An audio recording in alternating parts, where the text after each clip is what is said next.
So the sun is in my eyes, but I decided to make a video talking about some things that have been going on.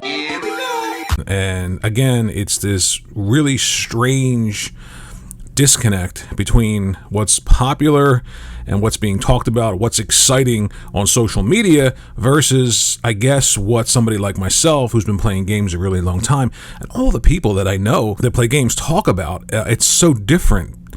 So Naughty Dog is putting on hold their Factions, Last of Us 2 Factions multiplayer game. So before we get into that, not a huge fan of multiplayer games. I don't play them. I don't like the idea of the competition, running back and forth, doing the same thing, shooting people. I have more kills than you.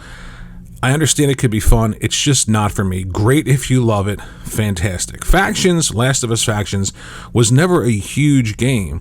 It was a game that a really small group of people played and loved and were very loud talking about it, but it was never, a Fortnite level games as a service multiplayer game. It was never Call of Duty or anything like that. So people were waiting for the next Last of Us 2 Factions game, Sony pivoting a bit to games as a service, and ultimately you would think a surefire bet would be to use The Last of Us. They did it with part 1. It was kind of successful. Use the name Last of Us, make a games as a service multiplayer game, voila, tons of money. But it seems like they're having problems. But ultimately what happens is you see this really strange sort of cheering that goes on between either, Microsoft buying things. Oh, they bought another studio. Oh, that's going to be great. Can you imagine once Activision, Blizzard, and King revenue figures get factored in? When I look at the financial statement, they're going to be above Sony. I'm not sure how that is exciting when it comes to buying a toy that you're supposed to play with. I can't sit down and play a financial statement, but again, social media is the reason why this kind of stuff becomes more prevalent than actual sitting around talking about games that are coming or games that you're playing or features that are an additive experience to a game, like the DualSense haptic feedback or the SSD Spider-Man 2 coming, taking advantage of both. But I hear things about Naughty Dog and 25 quality assurance contractors being let go. And I sat and I thought to myself, well, I'm seeing people talk about this and saying, that's indicative of something horrible and Sony is terrible. They're not giving these people severance pay. And I don't know if many of you sit and think about what you say before you put it on your social media. All you have to do is a quick Google search, Q&A. They're not employees of Naughty Dog. So no actual employees who've been working at Naughty Dog forever have been fired. Quality assurance contractors don't get severance pay. Really odd. This is why Kotaku isn't a great place to get your information from, because they phrase these stories in a way to make you think that something really horrible is happening. And everybody wants to be on the side of, oh, it's terrible. I want to help these people that I don't know. How dare they do this? And that's fine. But it's not something that is, nefarious or something that is indicative of, a Sony that's doing evil things or they're holding money back from people that don't get that money anyway. Really, really strange. So Naughty Dog is essentially canceling the Factions. I think that Factions is probably going to be canceled. Not a big deal for me. Never really thought that a game like The Last of Us skewed towards some kind of multiplayer experience. I know, again, we're going to talk about Factions. The first one, small group of people, really loud, love that game. Fine. I understand the idea of saying, let's use that. Name recognition, games as a service, let's try it. Not working out. Purchase Bungie. Bungie comes in and says, this is good, but it's not sustainable. It's not going to give you that long games as a service game that you like or you need. I don't understand why a game can't just release, be good for a while, and then go away. But it seems like everybody needs that game that lasts forever and generates tons of money forever. Not a big fan of that. But I just thought it was strange. There's no indication here that anything bad is happening at Naughty Dog. There's no indication here that Sony's doing something horrible by letting contractors go. These are people from the outside that they pay to come in and give them some insight and some help. These aren't staff of Naughty Dog for 20 years being let go. These aren't people coming in to get a severance package. So very, very strange. I think that Factions is most certainly canceled. If you're hearing this and you're upset by that, plenty of other multiplayer games to play if you're into that.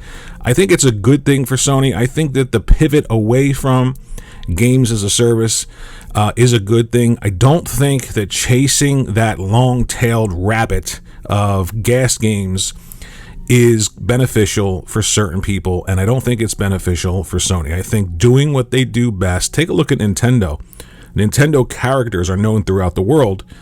Theme parks, movies now, video games coming, Super Mario Wonder, they're still building with these characters. And when you think about their staple of characters, Mario, Peach, Zelda, Donkey Kong, they all make sense under the Nintendo umbrella because Nintendo's developed those games and those characters. When you think about PlayStation and you think about the characters under their umbrella, they make sense because they created those. The real issue that I feel most people aren't talking about, and this is the pivot because of social media, and it can get me traction, it can get me followers by saying really just stupid things like QA testers are supposed to get severance. The real issue is that Spyro, Crash, these aren't Xbox characters. These aren't created by Xbox. There isn't an ethos about these characters with Microsoft. They're simply buying things and then expecting you just to say, sure, Spyro, Xbox, Crash, Xbox. It's hollow. It doesn't feel genuine, and that is the real issue. They've got to start creating things underneath of their Game Pass umbrella, because that's all there is now for Microsoft. It's everything all in Game Pass. Starfield was in development before the purchase. A lot of games were in development before the purchase, before Game Pass. So we've yet to see a game developed internally with a first-party team underneath of the Game Pass umbrella for Game Pass. We're going to see quality AAA in Spider-Man 2. We're going to see polish, and I want you to compare the polish, the cutscenes, the animation, the story, the gameplay, the fidelity of Spider-Man 2 with something like Starfield. I like Starfield. I love Starfield. I'm one of the people that actually finished the game. If you look at these engagement numbers, 5,000 players, 5 million players, take a look at the achievement ranking. Most people don't even finish the game. Most people haven't even gotten off the first world yet. So somehow 5 million people is supposed to be meaningful, but to me it's really not, because no one's actually playing these games. When you purchase the game, when you invest your time, more importantly, your money, you finish games. Look at Final Fantasy, the latest one, 16, over 40% completion rate on the PlayStation 5. What does that mean? That means that the audience is there for Final Fantasy.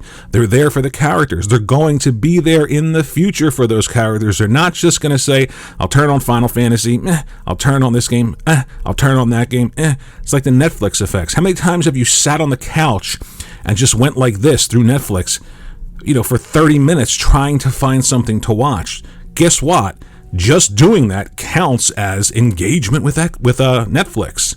Not a very genuine way to gauge the success or failure of something. I think it's actually a good way to gauge the failure of something. So that is the main topic of this. Naughty Dog is not in trouble. They're not going under. They're not firing employees. They're not giving severance to people who deserve a severance package.